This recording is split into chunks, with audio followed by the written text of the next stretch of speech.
వచ్చింది. నిశ్చయంగా ఉన్నారు. హల్లెలూయా.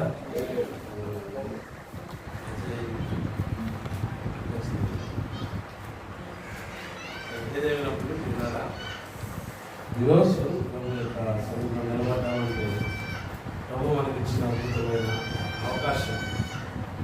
మన జీవితాల్లో ఒక మాట ఎప్పుడు జ్ఞాపకం పెట్టుకోవాలి. మనం సజీవులుగా ఉన్నాము, నిర్మూలం కాకుండా ఉన్నామంటే ప్రభు యొక్క మహాకృప. దానికి ఎంతోమంది ఎన్ని చెప్పినా మనమైతే కృపను మాత్రమే నమ్మాలి. చాలామంది లక్ అంటారు, ఫార్చునేట్ అంటారు. ఇంకా దేవుడు మన జీవితాల్లో సహాయపడ్డా లేకపోతే మనుషులము మనం ఎన్ని కలిగి ఉన్నా అది ఎన్ని కాల సమయంలో మరి మా కుటుంబాలను బట్టి అలాగే మా పరిచయాలను బట్టి ప్రభు శ్రమిస్తున్నాం. పరిచయాలను కూడా ప్రభు తన చిత్త ప్రకారం నిర్మించాలని ప్రార్థన చేస్తున్నాం. మీరు కూడా ప్రార్థన చేయండి. అలాగే కుటుంబంలో ప్రభుత్వం చేస్తున్న నెలలు బట్టి కూడా ప్రభుత్వం వచ్చిన 8 నెలలు ప్రభు దయలో మనం క్షేమంగా ఉన్నాం. 9వ మాసం వచ్చాం. ఇంకా ఈ సంవత్సరానికి గట్టిగా 3 నెలలు అంతేనా. ఈ నెల కూడా వెళ్ళిపోతుంది. కొత్తగా ఎక్కువ కనపడము, పరిగెడుతూనే ఉంటుంది. ఇలాగ 10 రోజులు వర్షాలు పడినట్టు ఇంట్లో ఉంటాం. 10 రోజులు అయిపోయింది. రైట్. ఏది ఏమైనప్పటికీ ఒక మాట మనము చాలా జాగ్రత్తగా గమనించుకోవాల్సింది ఏంటంటే, దేవుడు మన పక్షాన్ని లేకపోతే మనము ఈ భూమి మీద నిలబడే పరిస్థితి మాకు లేదు. మీరు చూసిన ఎన్నో ఘోరమైన విపత్తులు జరుగుతున్న దినాలు ఉన్నాయి. నేను గమనించేది లేదు. గడిచిన దినాల్లో కంటే కూడా గడిచిన 2 లేదా 3 మాసాల నుంచి ఎక్కువగా మరణాలు అవుతున్నాయి. నేను గమనిస్తున్నారు లేదు, కానీ మీరు స్టాటిస్టిక్స్ చూస్తే నిన్న ఒక అప్డేట్ ఇచ్చారు. ఏంటంటే పుట్టుక కంటే చచ్చిన వాళ్ళు ఎక్కువైపోయారండి. ఇంతవరకు భారతదేశంలో ఎలా ఉండదంటే ఒక సెకండ్కి 2 నిమిషాలకు ఒక 10 మంది పుడితే చనిపోయే సంఖ్య 3-4 ఉండేది. కానీ ఇప్పుడు పుట్టేవాళ్ళు 10 మంది అయితే చనిపోయేవాళ్ళు 30 మంది 25 మంది అలాగే పోతున్నారు. అంటే దేవుడు ఒకవేళ భూమి మీద జనాలు ఎక్కువ తగ్గిస్తున్నాడా, లేకపోతే మానవుడి అవిధేయత వారి పతనానికి దారితీస్తుంది అనేది అర్థం కాని పరిస్థితి. ఇంకా భయంకరమైన స్టాటిస్టిక్స్ ఏంటంటే కాలేజీలో చేరిన పిల్లలు గ్రాడ్యుయేషన్ అయి బయటకు వచ్చే వాళ్ళకంటే దేశం మొత్తం మీద ఆత్మహత్యలు చేసి చచ్చిపోయే వాళ్ళు ఎక్కువ. సో ఈ పరిస్థితులు బట్టి మనం ఏం చేయాలంటే జాగ్రత్తగా మన దేశం కొరకు, ప్రాంతాల కొరకు ప్రార్థన చేయాలి. ఈ రోజుల్లో మనం క్షేమంగా ఉండాలంటే ప్రభు సహాయం మనకు లేకపోతే పిల్లరా మన వల్ల ఏమీ కానే కాదు. మనం ఎంత జ్ఞానం కలిగి ఉన్నా, మనం ఎంతగా మనం ఎవరికి హాని చేయకపోయినా మనకి హాని చేయడానికి చాలామంది ఉంటారు. ఒకవేళ మనుషుల రూపంలో వాడు కనపడకపోయినా అపవాది రూపంలో వాడు కూడా వాటి చేస్తానికి ఎప్పుడు ప్రయత్నం చేస్తూనే ఉంటాడు. పోయిన వాళ్ళు కూడా మాట మనం జ్ఞాపకం చేసుకున్నాం. 12 బయట గ్రంథంలో వాడి సమయం తక్కువగా ఉందని చూసి వాడికి ఎంత చేతనేది అంతమందిని వాడు మిగడానికి సిద్ధపడుతున్నాడు. సో పిల్లరా, మనం జ్ఞాపకం చేసుకోవాల్సిన మాట, మనము క్షేమంగా ఉన్నామంటే అది ప్రభు యొక్క మహా కృప మాత్రమే. హల్లెలూయా. సో అది ఇప్పుడు మనం మర్చిపోకూడదు. మనము బ్రతికిన దినాలన్నీ కూడా ప్రభు సన్నిధిలో కృతజ్ఞత కలిగి మనము బ్రతికేవాడు ఉండాలి. ఈ మాసంలో మన దేవుని కృప అధికంగా మనకు ఉండాలని ప్రార్థన చేద్దాం. అంతేవిధంగా గడిచిన మాసంలో మనము ఒకవేళ ప్రభుకి సమీపంగా వెళ్ళలేని పరిస్థితి ఉంటే ఈ నెలలో కనీసం ప్రభుకి సమీపంగా చేరే అవకాశం తీసుకుందాం. చాలాసార్లు మనము పనుల నిమిత్తము ఎక్కువగా ప్రభుని దూరం పెడుతుంటాం. సరే, పనులన్న ప్రభు మన పక్షాలు ఉండాలి కదా. మన పనులతో పాటు దేవుడు కూడా మనకి తోడుగా ఉండాలి. ప్రభు యొక్క హస్తము వ్యక్తి తోడుగా ఉంటే అతను ఏ పరిస్థితిలో ఉన్నా, అంటే అతని కొంట్లో ఉన్నా, అధికారులు ఉన్నా ప్రభు అతన్ని దీవిస్తాడు. ఒక మాట బైబిల్లో మనం చదువుకుందాం. యోసేపు గురించి దేవుని పరిశుద్ధ గ్రంథంలో రాయబడిన మాట ఏంటంటే, ఆ గుంటలో అతను పడద్రోసాడు. అయితే దేవుడు అతనికి తోడుగా ఉన్నాడట. చూడండి, 37వ అధ్యాయం ఆదికాండంలో ఒక మాటను మనం ధ్యానం చేసుకున్నాం. చిన్న మాట మనం చదువుతుంది, మనం ముందుకు వెళ్దాం.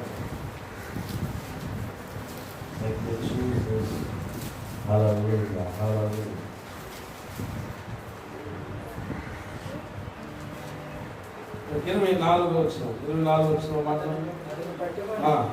అతను పట్టుకున్న అగ్నిలో పడదోస్తుంది, నీళ్లు లేవు. భోజనము చేయ కూర్చుని కన్నులెత్తి చూడగా ఐగుప్తులకు తీసుకొని పోవట బుద్ధిలను గోళమును మోయుచున్న ఉంగరతో ఇశ్రాయేలీయులైన మార్గస్థులు గిలాదు నుండి వచ్చుచుండెను.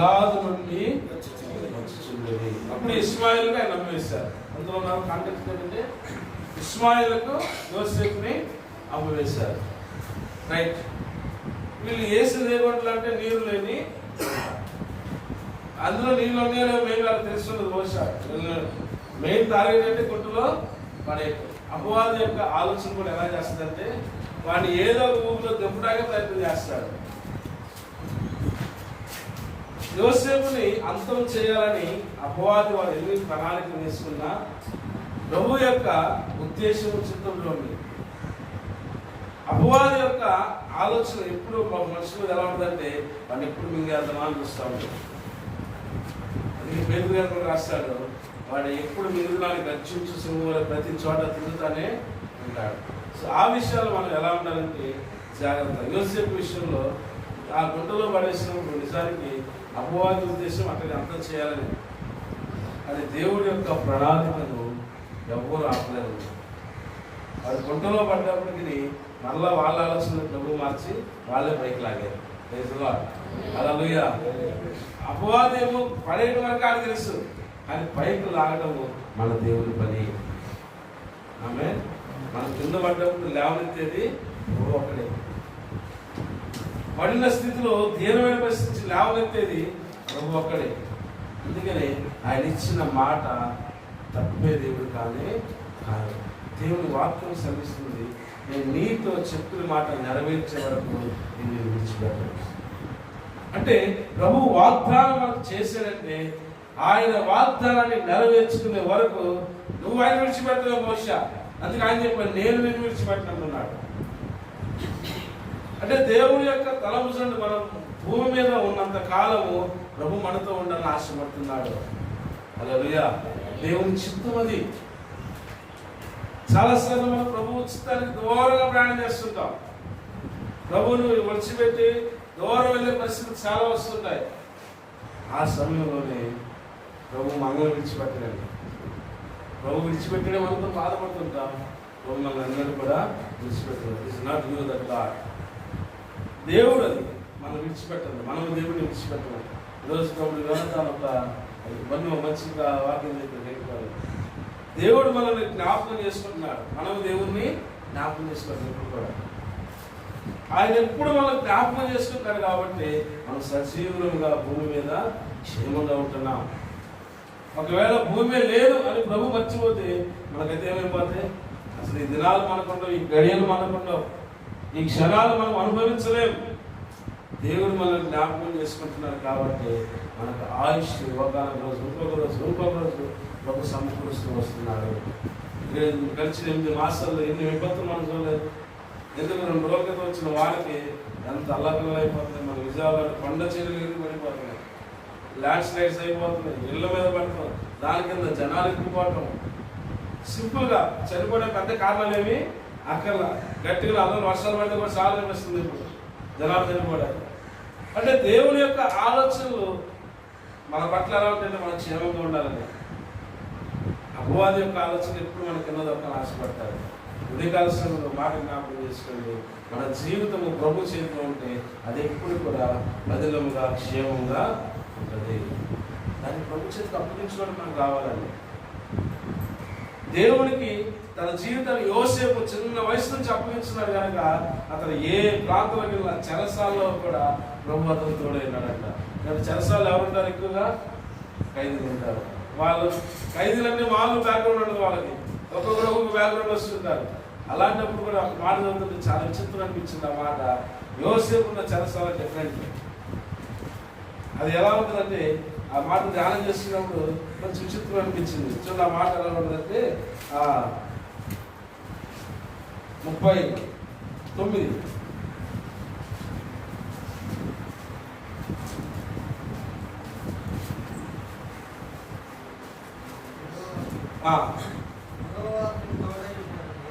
ఓకే, దానికంటే కొద్ది ముందుకు వెళ్దాం. 19 చదువుదామా? 19 చదువు. కాబట్టి అతని యజమానుడు ఏమంటారు తెలుసా? ఇప్పుడు నీ దాసులను చేసిన తన భార్య చెప్పిన మాట విన్నప్పుడు కోపంతో మండిపడి అతను పట్టుకుని రాజు ఖైదీలు బంధించబడి చెరసాలలో వేయించాడు. అతడు అక్కడ చెరసాలలో ఉన్నాడు. అయితే యెహోవా యోసేపునకు తోడైంది, అతని యందు కనికరపడి అతని మీద చెరసాల యొక్క అధిపతికి కటాక్షము కలిగినట్లు ఎక్కడ ప్రభు తోడైనాడట? చెరసాలలో తోడైందో మాత్రమే కాదు, చెరసాల అధిపతికి కటాక్షాన్ని కలిగించాడు. అపవాది ఏంటంటే జీవితాన్ని నాశనం చేయడం చూస్తాడు వాడు ఎప్పుడు, కానీ చెరసాలలో కూడా ప్రభు తన కటాక్షాన్ని మన మీద పంపిస్తాడు. హల్లెలూయా. అంటే ప్రభు యొక్క కార్యం మనం ఇప్పుడు జ్ఞాపకం చేసుకోవాలి. మనం ఎప్పుడు శ్రమ గురించే మాట్లాడితే దేవుడి గురించి ఎప్పుడు మాట్లాడతాం మనం? యోసేపు ఒకవేళ నేను చెరసాలలో ఉన్నాను, ఇదే దేవుడు అనుకుంటే నో నథింగ్. అక్కడ అసలు యోసేపు ప్రస్తావన వచ్చేది కదా కోసం. ఆయనలో ఉన్న గొప్పతనం ఏంటంటే చెరసాలలో ఉన్న ప్రభు అతనికి తోడై ఉన్నాడు. ఆమేన్. హల్లెలూయా. చెరసాలలో మనం చాలా సార్లు అనుభవిస్తుంటాం. నిరాశ, నిస్పృహ, కృంగిపోతాడు, ఏదో ఒంటరితనం లాంటి. చల్ల ఉన్నాడు హ్యాపీగా ఉంటాడా? అయ్యా చెరసాల ఉంటే హ్యాపీగా ఉంటుందా? బా అక్కడ చక్కగా లగ్జరీగా ఉంటుందా? దాని మంచి కార్పెట్లు వేసి రాయ్యా వెల్కమ్ అని చెప్తారా? ఏమో. అలాంటి జీవితాన్ని దేవుడి చూడండి ఎలా మార్చాడంటే, తర్వాత మాట ఎంత అద్భుతం తెలుసా? ఆ యోసేపు అధిపతి కటాక్షము కలిగించేసాడు. చెరసాల అధిపతి చెరసాలలో ఉన్న ఖైదీలను ఖైదీలందరూ నవచేతలు చెప్పాడు. అదేంటి, ఈయనే ఒక ఏమంటారు అక్యూజ్ అనుకోవచ్చు. ఈయన ఒక ఖైదీ, ఈయన చేతి వాళ్ళు ఖైదీలు అప్పచెప్పడం ఏంది? గుర్తుపెట్టుకోండి, దేవుని ప్రజలు ఎక్కడున్నా దేవుడు తన పని జరిగిస్తానే ఉంటాడు. ఆమె అది చెరసాలలోనో ప్రభు నీతో ఉంటాడు, నిన్నే అక్కడ హెచ్చిస్తాడు. ప్రభు యొక్క ఉద్దేశం మన పట్ల ఎప్పుడు కూడా ఉన్నతంగా ఉంటాయి. సో అందరూ ఒక విధమైతే యోసేపు స్పెషల్ అక్కడ ఖైదీలందరూ కూడా అవసరం పడితే ఇప్పుడు చెరసాల నెక్స్ట్ తీసుకున్నాడు. నాకు ఏ బాధ లేదు బాబు. అయితే నేను అనుకుంటాను ఇతనికి యోసేపు గురించి ఖచ్చితంగా తెలుసుకుంటారు. ఏమంటే ఎవరికి గురించి తెలియకుండా ఏ బాధ్యత నాకు చెప్తారా? మనం ఏంటో తెలియాలి, అప్పుడు మనకి ఏదైనా బాధ్యతను నాకు చెప్తారు. యోసేపు చెరసాలకు వెళ్ళిన తర్వాత అధిపతి ఖైదీలందరూ నా చేతికి అప్పచెప్పడం ఏంటి? అసలు ఉండదా? నేను అనుకుంటాను ఆ చెరసాలను కూడా ఒక మంచి సంఘంగా ప్రభు అక్కడ మార్చుంటాడు. హల్లెలూయా. మన చెరసాల అనుభవాలన్నీ కూడా ఆనందానికి ప్రభు దానిస్తాడు. ఆ చెరసాల్లో ఉన్నాడు. ఎప్పుడు చెర గురించి బాధపడవాక నీ చేతికి అప్పగించబడినటువంటి ఆ వ్యక్తుల గురించి ఒకసారి మనసులో పెట్టుకో. అక్కడ ఒక్కొక్కడికి ఒక కలతను వాడికి అర్థం చెబుతున్నాడు. అంటే in fact is introducing his God. ఆయన దేవుడు ఎవరు, ఆయన ఎలాంటి వాడు, ఆయన గుణలక్షణాలు ఏంటో యోసేపు ఖైదీలు ఖచ్చితంగా పాటించున్నాడు అక్కడ. అందుకే యోసేపు యొక్క గొప్పతనాన్ని ఆయన ఎరిగి మొత్తాన్ని తీసుకెళ్ళని చెప్పాడు. ఇదే సేమ్ సిచ్యువేషన్ ఎక్కడ ఉందంటే అపోస్తలుల కార్యాల్లో ఉంటుంది. అపోస్తలుడు పౌలు గారి చేతికి ఖైదీలందరూ అప్పగించబడతారు. అక్కడ ప్రభు అక్కడ నా మహిమపరచబడుతుంది. హల్లెలూయా. నీ చెరను బట్టి, నీ బలహీనతను బట్టి, నీకున్నటువంటి పోరాటాన్ని బట్టి పొరపాటును ప్రభుని అండర్ఎస్టిమేట్ చేయక. నా జీవితం ఎలాగే ఉంటుందన్న పరిస్థితి కాదు మనది. మన జీవితం కూడా మహిమ నుంచి అధిక మహిమలను నడిపించగల దేవుడు. అది చెరలో ఉన్న నడిపిస్తాడు, నువ్వు గుంటలో ఉన్న నడిపిస్తాడు. నువ్వు భూమి మీద సజీవుడుకున్నంత కాలం ప్రభుని హెచ్చించడం ఆపడు. కానీ నువ్వు ప్రభుత్వం ఉండాలి. మన ప్రభుతో ఆయన ఎప్పుడు మన గ్రోత్ ఆగిపోతుందంటే మనం ప్రభు నుంచి దూరమైనప్పుడే మన ఎదుగుదల ఆగిపోతుంది. మన ఆశీర్వాదానికి ఎవరు అడ్డుబండ వేయలేరు, మనం తప్ప. మన జీవితాన్ని మనం తప్ప ఎవడు నాశనం చేయలేడు. ఇది మాత్రం సత్యం. నీ ఆశీర్వాదానికి నువ్వే కారణం. యోసేపు జీవితంలో ఆశీర్వాదం రావడానికి ఆయన ఒకటి తీర్మానంలో పెట్టుకున్నాడు, నా దేవుడికి విరోధంగా ఏ పాపము చేయలేదు. విశ్వాస జీవితం అంతా దేవుని యొక్క భయభక్తులు కలిగి ఉండటమే. సాంప్రదాయంగా యెహోవా యొక్క భయభక్తులు కలిగి పాపమును విసర్జించుగా. హల్లెలూయా. ఏ పాపము? ఏ పాపము? దేవుని లేఖనం శ్రమిస్తుంది, సులువుగా చిక్కులు పెట్టు ప్రతి పాపము. చెప్పండి, అది సులువుగా చిక్కులు పెట్టు ప్రతి పాపము. దానికి ఈ పాపాన్ని ప్రవేశ చెప్పలా. Every sin that has put you into trouble, నిన్ను సులువుగా చిక్కులు పెట్టే ప్రతి పాపాన్ని విడిచిపెట్టగలిగే కృపని పొందుకుంటే ఆశీర్వాదాన్ని ఎవడు కూడా ఆపలేడు.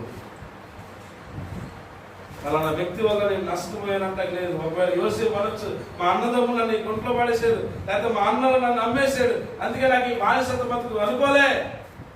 అనుకున్నది ఒకటే, నేను ఎక్కడున్నా నా దేవుడు నాకు తోడుగా. గడి చెప్పండి, మన దేవుడు ఎక్కడున్నా మనకి తోడుగా ఉంటాడు. ఆయన తోడు లేకపోతే భూమి మీద ఎవరు ఉండబట్టి ఆయన నామాన్ని వచ్చింది. దేవుడు మన తోడుగా ఉన్న నమ్మకం మనకు లేనప్పుడు కష్టమే. దావీదు గారి ప్రార్థన ఉంటుంది సమూయేలు గ్రంథంలో, అయ్యా నేను ఎంత అలుపడ్డావు, ఆయన ఎంతగా నీవు నన్ను హెచ్చించుతాడు. ఏ పాటి వాడిని అదే మాట ఎందుకు ఎత్తుకుంటాడు, నువ్వు నరుని జ్ఞాపకం చేసుకుంటే వాడు ఏ పాటి వాడు. నిజమే, మనం ఏ పాటి వాడు అయినా సరే ప్రభువుని తోడుగా. నిజానికి మనల్ంతటి స్కాన్ చేస్తే మన మనసు ఆలోచన తలప్పుడు అసలు ఏది పనికిరావు. దాంట్లో స్కానింగ్ అంతా బ్రెయిన్ వరకు ఉంది. ఆలోచన స్కాన్ చేస్తే ఎవరన్నా అసలు నా ముందు మీరు ఉండలేరు, మీ ముందు నేను ఉండలేరు. ఒకరిని ప్రేమించే పరిస్థితి ఉండదు. ఎందుకంటే మన ఆలోచనలు అంత చెడ్డగుంటాయి. అది స్కానర్ ఎవరు చెప్పాల, బైబిల్ చెప్పింది. మొట్టమొదటి నుంచి కేవలం నలుగురి ఆలోచనలు కేవలం చెడ్డవి. అంత చెడు ఆలోచన ఎవరన్నా స్కాన్ చేస్తే ఇది ఎవరుందన్నా ఆకాశం పోయే బాబు నువ్వు నీతో చేసుకుని ఆ పని. ఒకరికి ఒకరు సంబంధాలు ఇక ఉండవు. మన ఆలోచనలు టోటల్లీ కరప్టెడ్. మనం అనుకుంటాం నేను చాలా మంచివాడిని. నిజమే, మన ఆలోచన ఊహ తలపు అది ఎలాంటిదో మీకు కూడా తెలుసు. కొన్నిసార్లు వెళ్ళిపోతూ ఉంటారు. అందుకే కొంతమంది మన కళ్ళకి చూస్తారు, కానీ మనసు మాత్రం ఎక్కడో ఆలోచన చేస్తూ ఉంటారు. దీన్ని గ్రహించగలవాడేవాడు. అందుకంటాడు, హృదయము వ్యాధితో నిండిన కపట కేంద్రము, దానిని గ్రహించుట ఎవరి సాధ్యము.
దీన్ని గ్రహించిన ఎవరి తరమో కాదు. ఎన్ని ఎంఆర్ఎస్ కాలంలో తీసుకో, నీ బ్రెయిన్ అలా ఉందో చెప్తుంది, కానీ బ్రెయిన్ లో ఆలోచన ఎవరి తరమో కాదు. ఒకవేళ ఆ ఆలోచన తీసుకుంటుంటే మనసులో మాట తెలిస్తేనే మీకు అది అన్నమయ్య అంటారు. ఒక్కళ్ళు బాధించదు, ఎవరి కాడ ఇండిపెండెంట్ అయిపోతారు. అందుకే ప్రభు ఎంఆర్ఎస్ కాలం వరకే ఉంచారు. అంతకంటే మించి ఎవరి వాళ్ళకి సాధ్యం కాదు. నిన్ను చదవాల్సింది దేవుడు ఒక్కడే. హృదయ అంతరంగాలు పరిశీలించగలిగిన దేవుడే నీ పుట్టుబూరతలు మొత్తం చెప్పగలిగి దాన్ని బాగు చేయగలడు. నీకు ఒక మిషన్ బాగు చేయాలంటే ఆ కంపెనీ దగ్గర ఇస్తే దాన్ని బాగు చేస్తారు శుభ్రంగా. మరి మన ఎవరు బాగు చేస్తాడు? ఎవరు బాగు చేస్తారు మనల్ని? మనం బాగు చేయాలంటే ఏ మనిషి తరం కాదు, భూమి మీద కాదు బాగు చేస్తారు. మరి ఇంకా మహా అయితే ఏ నిరిగితే కట్టేస్తారు. మరి మనసే పాడైపోయిందిగా, కొత్త మనసు ఏమన్నారు అనుకోండి. 29:11 నూతన మనస్సు మీకు ఇచ్చేదను, నూతన తలంపులు మీకు ఇస్తారు. హల్లెలూయా. ఆలోచన ఎప్పుడు కూడా ఒకవేళ పాడైపోయిన, దిగిపోయిన, గుంటలో పడిన స్థితిలో ఉంటే నేను లేవనెత్తడానికి ఆయన ప్రయత్నం చేస్తాడు, కానీ ఇంకా కింద దక్కడానికి ఆయన నరుడు కానే కాడు. ఆమేన్. హల్లెలూయా. మనుషుడు పడ్డవాడిని పడ్డాడని మాట్లాడతాడు, కానీ నా దేవుడినంటే వీడు లెగుస్తాడు, లేచి మరలా నేను నా ప్రభువుని నేను ప్రకటిస్తాను. చదవండి 118వ కీర్తన 27వ చక్కటి కీర్తన మాట్లాడతాడు కీర్తనకారుడు, నేను చావను సజీవుడై ప్రభు కార్యాలను ప్రకటించను. Psalm 118 118వ కీర్తనలో చక్కగా దాని భక్తులు అంటాడే మాట. కీర్తన 118 17 నేను చావను సజీవుడై యెహోవా కార్యాలను క్రియలను వివరించదు. అది ప్రభు చేసే కార్యాలు. చాలా నైపుణ్యం కాని పరిస్థితి లేదు భూమి మీద. ప్రతిపండుగానే సంపాదించారు. ఏదన్నా పొరపాటు బతికి ఇంటికి వచ్చారనుకో, ఏదో వచ్చేళ్ళమ్మా చూద్దాం వీడంతకాలం అవుతారు మళ్ళీ ఎట్లా అంటారు. కానీ ప్రభు పని ఏం తెలుసా, చచ్చేవాడిని తిరిగి లేపుతారు. పందగాలో పడ్డవాడికి ఒక నిరీక్షణ ఇచ్చి లేవనెత్తగలిగిన దేవుడిని మనం సేవిస్తున్నాం. అందుకే పడ్డప్పుడు బాధపడమాట, లేవనెత్తని ప్రార్థన చేయాలి. లేవడానికి ఆయన ఉన్నాడండి. కిందకు తోసేయడానికో నేను నరకానికి పంపడానికి ప్రభుత్వం కానీ కాదు, బలహీనమని మనకు తెలిసి ఆయన బలాన్ని ఇవ్వడానికి సిద్ధపడతారు ప్రభు. యోసేపుకు తోడైనట్టు అర్థము చూడండి, అంత కొండలో పడ్డ, అంత శ్రమ అనుభవిస్తున్న ఈ never think any negative thought. అతనికి ఎలాంటి నెగటివ్ ఆలోచన లేదు దేవుడి మీద. ఒకటే ఆలోచన, నా దేవుని హస్తము నాకు తోడుగా ఉంది, ఆయన ఇచ్చిన మాట నెరవేరుస్తాడు. చిన్నప్పటి నుంచి దానికున్న ఒకటే దర్శనం, ఒకటే వాగ్దానం, నేను హెచ్చించబడతా. ఆమె ఏం ఆలోచన, నేను హెచ్చించబడతా.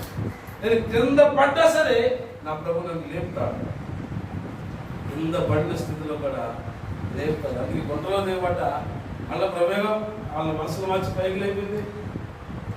మనం అనుకుంటాం ఏదో లేపిన మళ్ళీ అమ్మేశారు. అమ్మేసిన ఆ ప్రాంతంలో కూడా శ్రమ అనుభవించాడు, ఆ ప్రాంతం నింద అనుభవించాడు. శ్రమపడ్డ, కష్టపడ్డ, ఒక్క మాట చక్కగా బైబిల్ రాశాడు, చెరసాలలో ఉన్న ప్రభు అతనికి తోడుగా. ఒక వ్యక్తి ప్రభు తోడుగా ఉంటే వాడు ఏ ప్రాంతంలో నిలబడ్డా అతను ఆశీర్వదించబడతాడు. అలా నెలంతా ఈ మాసం అంతా ఒకే మాట అడగండి, ప్రభు నీవు నాకు తోడుగా ఉంటే చాలు, నీ సన్నిధి నాకు తోడుగా ఉంటే ఏ ప్రాంతానికి వెళ్ళమన్నా మనకి వెళ్ళచ్చు. మనం చేసే ప్రతి పనులు ప్రభు మనకి తోడుగా ఉండాలి. ప్రభు సహాయము, productions of God should follows. దేవుని సన్నిధి మనం ఖచ్చితంగా వెంబడించగలగాలి. అలాంటి జీవితం మనకు ఉండాలి. విశ్వాసంగా మన భూమి మీద ఉన్నంత కాలం నువ్వు ఉన్న ప్రాంతంలోనే యోసేపు ఖైదీగా ఉన్నప్పటికీ చెరసాలలో దేవుడు మైపరిచాడు. చెరసాలలో ఉన్న మిగతా ఖైదీలు ఆయనకి చేతికి అప్పగించబడ్డారు. అంటే దాని ఉద్దేశము ఒక విధంగా ప్రభు రాజ్యం అక్కడ స్థాపించబడుతుంది. అంటే నీవు లేవనెత్తబడుతున్న సమయంలో దేవుడు నీ చేతికి ఇచ్చే ఆ మనుషులే కావచ్చు, వ్యక్తులే కావచ్చు, అధికారులే కావచ్చు, వారిని దేవుని రాజ్యం ప్రభు ఖచ్చితంగా నీతో పాటు సిద్ధపరుస్తాడు. నిన్ను ఒంటరిగా ప్రభు ఎప్పుడు విడిచిపెట్టాడు. చెరసాలలో ఒంటరితనం ఉంటే అందరికీ నిరాశ కదా. ఒంటరితనం అనుభవించడం చాలా కష్టం. అందుకే యోసేపు ఈ నెవర్ లెట్ మీ అలోన్. ఆయన ఎప్పుడు ఒంటరితనంగా లేడు, ఎందుకంటే ఆయన చుట్టూ ఎప్పుడు ఖైదీలు ఉంటారున్నారు. తనకు తెలిసిన దేవుని మాటలు చెప్తానున్నాడు. ఒక్కొక్కరికి వచ్చిన దర్శనము, వారి మాటలు దేవుని గురించి తను పాటిస్తున్నాడు. లేదా నువ్వు ఎక్కడున్నా దేవుని గురించిన జ్ఞానము, ఆలోచన కలుగుతుంది. ఆ ఆలోచన చేస్తుంటే నువ్వు ఏ ప్రాంతంలో నిలబడ్డా ఆ ప్రాంతం ఆయన సన్నిధిని అనుభవించడానికి. నువ్వు దేని గురించి ఎక్కువగా ఆలోచిస్తావో అదే నువ్వు అనుభవిస్తావు. మన ఆలోచనలు ఎప్పుడు కూడా చెడు అనే దాని చుట్టూ తిరిగితే చెడు తలముతో నిండిపోతాయి మన మనసు. అది మంచిని చూసినా చెడుగానే అనిపిస్తుంది. ఇఫ్ నాట్ అలా కాదు అనుకుంటే పాజిటివ్ థింకింగ్ కూడా రావాలి మనకు. యోసేపు లాగా నేను చెరలో ఉన్నా ప్రభు స్తోత్రం, ఇక్కడ కూడా నా దేవుడు నాతో ఉన్నాడు. నేను గుంటలో పడ్డా ప్రభు స్తోత్రం, నా దేవుడు ఎక్కడి నుంచి నన్ను రానిస్తాడు. లేదు, నేను ఇంకానూ శ్రమల గుండా ప్రయాణం చేసిన శత్రుకు మిషేక ప్రభు స్తోత్రం, మా దేవుడు రక్షించగల సమయం. ఇసోకాల్ పాజిటివ్ థింకింగ్, ప్రభు గురించి ఒక అనుకూలమైన ఆలోచన. అలా కాదు విచిత్రంగా మాట్లాడంటే, ఏ దేవుడు అండి మాకు యజ్ఞ పక్షం ఎందుకు, ఎందుకు మాకు కొంట, మాకు ఎందుకు చెరసాల అంటే ఇక ప్రభువును సేవించడం, దూషిస్తాం, ప్రభు మీద నిందలు వేస్తాం, మన జీవితంలో మేలు కనబడలేక కేవలము కష్టాలు శ్రమలు తక్కువే ఈ కంటికి కనబడక ఇష్టపడుతూ ఉంటాయి. ఆ సమయంలో ప్రభు మనకు మేలు చేసేదానికి చేసినవి కూడా కనపడవు. ఎందుకంటే మన మనస్సు అంతా కూడా వ్యతిరేక ఆలోచనతో నిండిపోయింది. అరే పడ్డారుగా బండి మీద కొద్దిగా దెబ్బతలింది, దేవుడు మాతో ఉంటే అసలు ఎందుకు పడాలి కన్నా అని ఆలోచిస్తాం రాడికల్గా. అమ్మో అరే పడ్డా చిన్న దెబ్బ గారికి తగిలింది, ప్రభు స్తోత్రం అండవు, అది దేవుడు మాత్రం ఎందుకు ఈ శ్రమలు మాకు, పరాక్రమం గల బలాఢ్యానికి ఇదేనంటే, అవునయ్యా నేను పరాక్రమం ఉన్నావన్నా, మరి ఎందుకు మీ శ్రమలో మాకెందుకు ఈ బానిసత్వం ఆయన అంటున్నాడు. ఇదంతా బైబిల్లో లేకపోలేదు, మనుషుల స్వభావాలు అట్టా ఉంటాయి. ఇద్దరు అయ్యా నువ్వు బలాఢ్యుడు అంటే, అవునయ్యా నువ్వు బలాఢ్యుడు అని చెప్పేవా, మరి నేను ఎందుకు బానిసత్వం అన్నా, నేనెందుకు అమాలేకీయులకి ఆ శత్రువులకి నేను ఎందుకు బానిసలుగా బతుకుతున్నా మేము. ప్రభు ఒక మాట సెలవించేందుకు గమనించండి, నీలో ఆ తలాంతు ఆ యొక్క కెపాసిటీ నువ్వు పెట్టాడు. నువ్వు బలాఢ్యుడు అంటే బలాఢ్యుడు అంతేక, ఆయన దాన్ని మార్చడు. నువ్వు నిన్ను ఎలా చూసుకుంటున్నావో అదే నీ మీద ప్రభావితం చూపిస్తుంది. ఆమేన్, హల్లెలూయా. నువ్వు ఒక కిందగా ఉన్నావా, ఓకే నువ్వు కింద వాడివే. యోసేపు బతికంటాడు ఎప్పుడు కూడా ఆకాశమందున దేవుడి దగ్గర తన మాటలు తన ప్రవర్తన దృష్టి పెట్టుకున్నాడు కాబట్టి గుంటలో ఉన్న కూడా ప్రభువునే చూశాడు, చెరసాల్లో ఉన్న ప్రభువునే భయపరిచాడు, ఉన్నతమైన శిఖరానికి ప్రభు మాట మూసుకున్నప్పుడు ఎక్కడున్నా ప్రభు నన్ను హెచ్చిస్తాడు, ప్రభు నన్ను గొప్పవాడే చేస్తాడన్న మనసు తలపు లేకుంటే ప్రభుని విడిచిపెట్టనే విడిచిపెట్టాడు. కుంటలో ఊపిలో దిగినా సరే చిగట గల దొంగ ఊరు నుంచి కీర్తన 40లో దావీదు రాసిన మాట, చిగట గల దొంగ ఊరు నుండి ఆయన నన్ను పైకెత్తాడు. చూడు సామ్ నెంబర్ 40 కీర్తన 40 కీర్తన 2వ చరణం. సామ్ నెంబర్ 40 నాశనకరమైన గుంటలో నుండి చిగట గల దొంగ ఊరుల నుండి ఆయన నన్ను అంత గొప్పగా చెప్పాడు కాన్ఫిడెంట్ గా. యోసేపు నుంచి నాశనకరమైన గుంటల నుంచి ప్రభు లేపాడు, చీకటి గల దొంగ ఊర్మిల నుంచి కూడా లేవనెత్తగలిగింది ప్రభువే, ఏ మనిషి వల్ల కానీ. యోసేపు పైకి లాగింది ఎవరనొచ్చు, ఇన్ఫాక్ట్ అది గాడ్, దేవుడు మాత్రం, మనుషుడు కాదు. ఈరోజు మనుషుడు పైకి లేపుతాకి ట్రై చేస్తాడు, అదే టైం వాడికన్నా వస్తూ ఉంటాడు.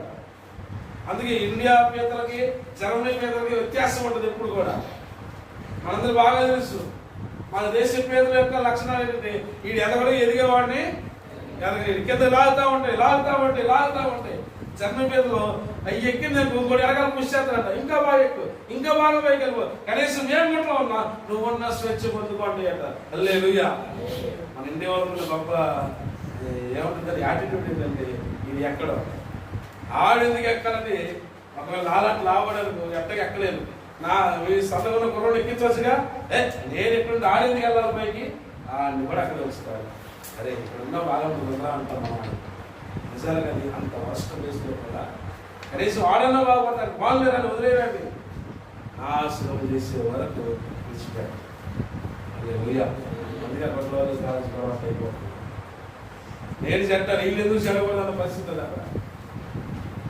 అది మన సైకాలజీ. అది క్రైస్తవుడికి లేదా ఒక విశ్వాసానికి గొప్ప లక్షణం ఏంటంటే, ఒక నువ్వు నష్టపోతున్నా ఎదుటివాడి మేలు కోరుకోవడం, అది ఎప్పటికైనా ఆశీర్వాదపడదు, ఎప్పటికైనా క్షేమమే. అంతేగా నేను పోతున్నా వీడెందుకు పోవాలి, అని ఏమాత్రం ఆ యొక్క దురుసు ఆలోచనలో ఉండేవాడు. ఒక వ్యక్తి యొక్క క్షేమము కోరుకుంటే నీ క్షేమాన్ని ప్రభు కోరుకుంటాడు. అదే వ్యక్తి తన కుటుంబ క్షేమంలో కోరుకున్నావు అనుకో, ఆ వ్యక్తి ఆశీర్వాదం నిత్యము నీ మీదకి వస్తుంది. ప్రభు నిన్ను మర్చిపోడు. ఆయన మర్చిపోవడానికి మనుషులు కానే కాదు. మాట ఇచ్చాడంటే ఖచ్చితంగా నెరవేరుస్తాడు. యోసేపు అందుకు అంటాడు, అయ్యా నేను ఈ చెరసాల్లో ఉన్నా, ఒకవేళ నువ్వు బయటికి వెళ్ళావు నువ్వు జ్ఞాపకం చేసుకో. కానీ మనుషుల స్వభావం తెలుసా, మర్చిపో. కానీ ప్రభు స్తోత్రం ఎట్టైనా మళ్ళీ అదే వ్యక్తి యోసేపు జ్ఞాపకం చేసుకున్నాడు. మరలా చెప్తున్నా, దేవుడు నీకు మాట ఇచ్చాడంటే నెరవేర్చే వరకు నిన్ను విడిచిపెట్టలేదు. ఎంత పెద్ద మాట అయినా నీ కంటిగా చిన్నగా కనబడవచ్చు, కానీ దాని యొక్క ప్రభావం నీ జీవితం మీద, నీ కుటుంబం మీద, నీ భవిష్యత్తు మీద చాలా ఉంటుంది. ఇంకా ఆయన మాట ఇచ్చి తప్పడానికి నరుడను కానుంటాడు. ఆయన లేవనెత్తే దేవుడు. మన ప్రతి గుంట నుంచి నాశనకరమైన గుంట, అది దొంగవుగా నువ్వు తెలియక దాంట్లో పడ్డావా, దాంట్లో నుంచి కూడా నేను లేవనెత్తాడు. కానీ ఒకటే, ప్రభువా నన్ను సహాయం చేయని అడగాల్సింది. అబ్బాయి గుంట ఏదో బాగుందిగా, ఈ ఊరి మీద బాగుంది, ఎక్కడ ఉంటే సరిపోవాలంటే నేను ఎవరు మార్చలేదు, నీకు ఎవరు సహాయం కూడా చేయలేదు. నేను బయటికి రావాలి, అయ్యా ఈ దొంగ అయ్యా తెలియకుండా నేను దీంట్లో పడ్డానంటే ఖచ్చితంగా ప్రభు సహాయం చేస్తాడు. డామ్షో ఇది మాత్రం ఖచ్చితంగా. సాధు సుందర్ సింగ్ గారిని ఒక ప్రాంతంలో సువార్త చెప్పొద్దని చెప్పి ఒక దేశానికి వెళ్తే, ఆ దేశంలో చాలా మంది వ్యతిరేకించారు ఆయన. ఎంత వ్యతిరేకం అంటే అసలు అడుగు పెడితే లేదా కనబడితే ఆ రాష్ట్రం అడుగు పెడితే, హర్యానాలోనే, ఆయన పంజాబ్ రాష్ట్రంలో అడుగు పెడితే ఆయన ఆ ఊర్లో కనబడి కూడా చేయాలి, చంపేయాలనుకున్నారు. రైట్, చంపేయాలనుకుంటే వీళ్ళకి ఉన్న ఒకే ఒక్క దారి ఏంటంటే, వీళ్ళ ఊర్లో డీప్ పిట్స్ ఉంటాయి అన్నమాట, లోతైన గుట్టలు తవ్వి ఆ రోజుల్లో వాళ్ళకి ఇచ్చే పరిస్థితి అంటే ఆ గుట్టలో పడేసేవారు ఆ మనిషి. అంతే, వాడు అన్నం లేక నీళ్ళు లేక అరుస్తా చీకటికి భయపడతా ఏడుస్తూ చనిపోయాడు. అది నెల పట్టవచ్చు, వారం పట్టవచ్చు, 2 వారాలు పట్టవచ్చు. అలాంటి పరిస్థితుల్లో ఆ దైవసేవుని తీసుకెళ్ళి ఆ గుంటలో దింపేశారు. ఎన్నిసార్లు చెప్పాలని, నీకు మా ఊరు రావద్దు, స్వార్థ చెప్పడం ఎట్లేదు, కానీ తీసుకెళ్ళి ఆ డీప్లో పడేసారు. ఆ డీప్లో పడేసిన తర్వాత 2 రోజులైంది, 3 రోజులైంది, ప్రార్థన చేస్తాను, ప్రభా నువ్వు నాశనకరమైన దొంగ భూమిలోంచి లేవనెత్తున్నావు కదా, నీ సేవనే చేస్తున్నాను, ఎందుకు ఈ గుంటలో పడ్డాను, నువ్వు నాకు సహాయం చేయి, నువ్వు నాకు సహాయం చేయ ప్రభా ప్రార్థన చేస్తూ దాదాపు 3వ రోజు 4వ రోజు ఉదయాన్న అసలు చాలా బలహీనైపోయాడు. లేని అసలు ఓపిక లేని పరిస్థితుల్లో ఒక తాడు తన పక్కగా వచ్చింది. లోపల తన పక్కగా వచ్చి, నువ్వు పైకి ఎక్కిరా అన్న ఒక మాట పడిందంటే, ఆ తాడు వచ్చింది కదా, అమ్మ నా కోసం ఎంతమంది బయట ఎదురు వస్తారని అలా వల్ల బలం తెచ్చుకొని పైకి వస్తే ఒక్క మనిషి కనబడితే ఒకటి. ఆ గుంట దాదాపు ఊరికి 10 కిలోమీటర్ల దూరం, జనసంచారం లేని ప్రాంతం అది. చుట్టూ నలుదిక్కులు పైకి వచ్చేది, ఎవరున్నారంటే ఎవరు లేరు. వెంటనే ప్రభు అన్నాడు, నేను నీకు తోడుగా ఉన్నాను. హల్లెలూయా. ఆ తాడిచ్చి ఒకే ఒక మాట చెప్పాడు, నువ్వు పైకి ఎక్కిరా, ఒకటే మాట. ఆ మాట దాన్ని బలం పొందుకున్నాడు. వెంటనే పైకి వచ్చి ఇప్పుడు చూస్తే కనపడిన పరిస్థితుల్లో, ప్రభు నేను నీకు తోడుగా ఉన్నాను, భయపడకన్నమాట. మరలా ఎన్ని ప్రాంతాలకు ఆ తర్వాత ఆయన మెడ్రాస్కి వచ్చారు, ఎన్ని కార్యాలు ప్రభు జరిగించారు.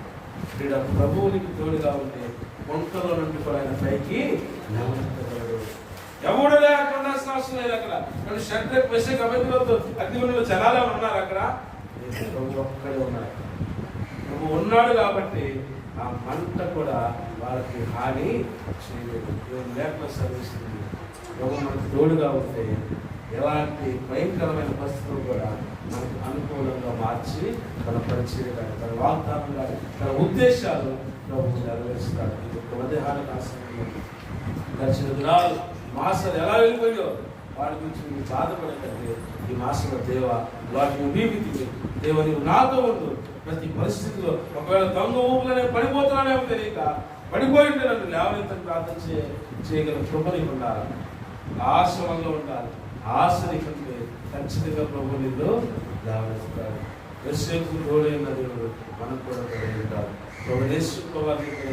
ఇక సమాప్తి వరకు సదాకాలం నేను మీకు తోడుకుంటున్నాను. దేవుడు ఖచ్చితంగా మనకు తోడుగా ఉంటాడు. ఆయన మాట మార్చేది కానీ మనుషులు మనం ఫెయిల్ అవుతాం. మనం చేసిన మాటల్లో మనం ఫెయిల్ అవుతాం. మనము ఆ మాట నెరవేర్చలేకపోవచ్చు. బట్ మన దేవుడు వాగ్దానం చేశాడంటే నెరవేర్చడంలో సమర్థుడైన దేవుడు. హల్లెలూయా.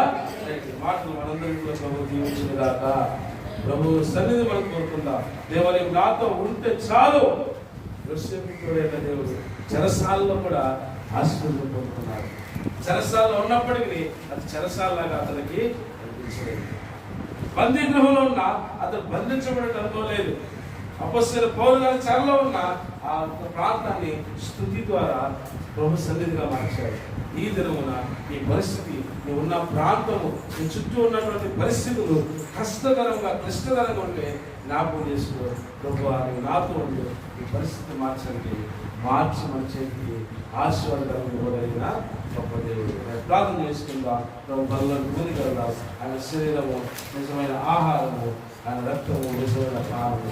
ప్రభు యొక్క కార్యాలతో భక్తులు అంటున్నారు కదా, నేను చావును సజీవుడనై ప్రభు కార్యాలను తీసుకుంటుంది. రండి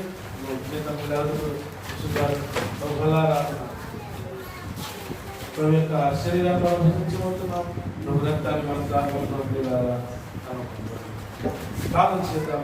మనకు వాగ్దానం ఇచ్చిన దేవుడు నమ్మదగిన దేవుడు. Is faithful God.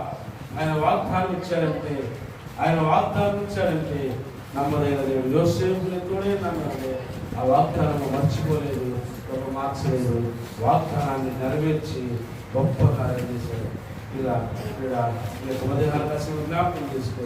నా దేవుడు నిన్ను మర్చిపోడు, నిన్ను విడిచిపెట్టడు, నిన్ను ఎడబాయడు. జ్ఞాపకం చేసుకో. చిన్న ప్రార్థనతో ముందుకెళ్తాం. వాగ్దానముల నిచ్చి నెరవేర్చువాడవు నీవే. వాగ్దానముల ఇచ్చి నెరవేర్చువాడవు నీవే. నమ్మకమైన దేవా, నన్ను కాపాడు వాడవు నీవే.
గొప్పగా తేజోమయంగా మార్చుకుంటారు. ఆయన వెలుగును పొందుకుంటూ మనం వెళ్తాం. ఇరుకు, ఇబ్బంది, కష్టము, దుఃఖంలో నా దేవుడి సన్నిధి నేను ఆదరించాలి. యోసేపుకు తోడైన దేవుడు మనకు తోడైనది దాకా ప్రార్థించుకుంటాము. దేవా, ప్రతి పరిస్థితుల్లో మాత్రం ఉంటున్నాను. చీకట గల దొంగ ఊపిలో పడిపోయింది, నన్ను లేవనెత్తు కనుక నాశనకరమైన గుంటలో ఒక నేను ఉంటే నాయనా నన్ను విడిపించని ఆయన ఎంతైతే ఆయన దగ్గర ఆశ్రయిస్తారో వారందరికీ గొప్ప చూపడానికి నా దేవుడు సమర్థవంతుడని వాక్యం శ్రమిస్తుంది. ప్రార్థన చేద్దామా? వ్యవసాయంలో ప్రార్థన చేద్దాం. ఆయన శరీరము నిజమైన ఆహారము, ఆయన రక్తము నిజమైన పానమైనది. ప్రభు లేఖనం శ్రమిస్తుంది.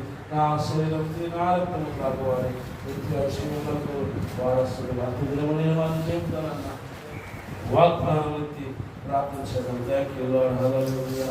ప్రార్థన చేద్దాం. ఆయన శరీరము నిజమైన ఆహారము, ఆయన రక్తము నిజమైన ప్రాణము.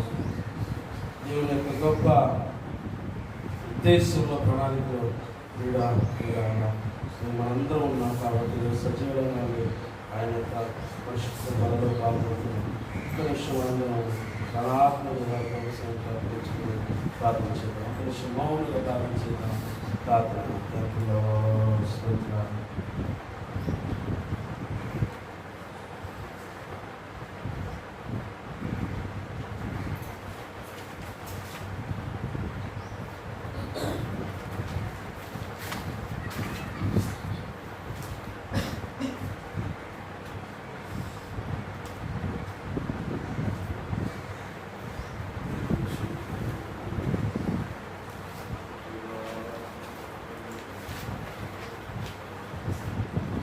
ప్రార్థన చేద్దాం. మన శరీరంలోకి ప్రార్థన చేద్దాం.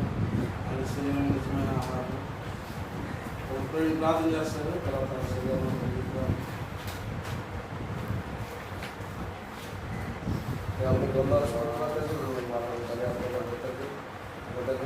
శరీరానికి తండ్రి మాకు నిజమైన ఆహారం కానీ రక్తాన్ని తండ్రి మాకు నిజమైన శక్తి తండ్రి శ్రేష్టమైన రక్తం కానీ మా తండ్రి తండ్రి ప్రాణాత్మ శరీరాల్లో తండ్రి నిత్యం ప్రవేశించడానికి నిత్యం బలపరుచుకుంటూ పరిశుద్ధాత్మ ద్వారా ఇవ్వబడిన తండ్రి యొక్క శరీరం బట్టి రక్తాన్ని ఉన్నారు తండ్రి అయోగ్యమైన మమ్మల్ని తండ్రి యోగ్యులు వేయించుకున్నాయినా ఇదిగో తండ్రి మీ కుమార్తెలను మీ తండ్రి మమ్మల్ని స్వాతంత్రం చేసుకుంటుంది. ఇదిగో తండ్రి మీకు వారసత్వం ఉంటుంది. మాకు తండ్రి స్వాస్థ్య వారసత్వం ఉంటుంది. మీరు ఇచ్చిన తండ్రి విశేషమైన దినాన్ని బట్టి చెల్లిస్తున్నాయినా తండ్రి మా ఆలోచనలో తండ్రి ప్రాణాత్మ శరీరంలో మీరు స్వాధీనపరచుకోండి. తండ్రి యొక్క బలపత్రమే పాల్గొనండి తండ్రి. మీరే తండ్రి మీకు నిత్యం మాకు యాజకుడు ప్రధాన యాజకుడు గాను తండ్రి గాను నిత్య పవిత్రుడు గాను నటించుకోండి. మా ప్రభుత్వ ప్రేక్షకులు వేసుకున్నాము తండ్రి. మాకు ప్రాణాత్మ శరీరం మీకు సమర్పిస్తున్నాం తండ్రి.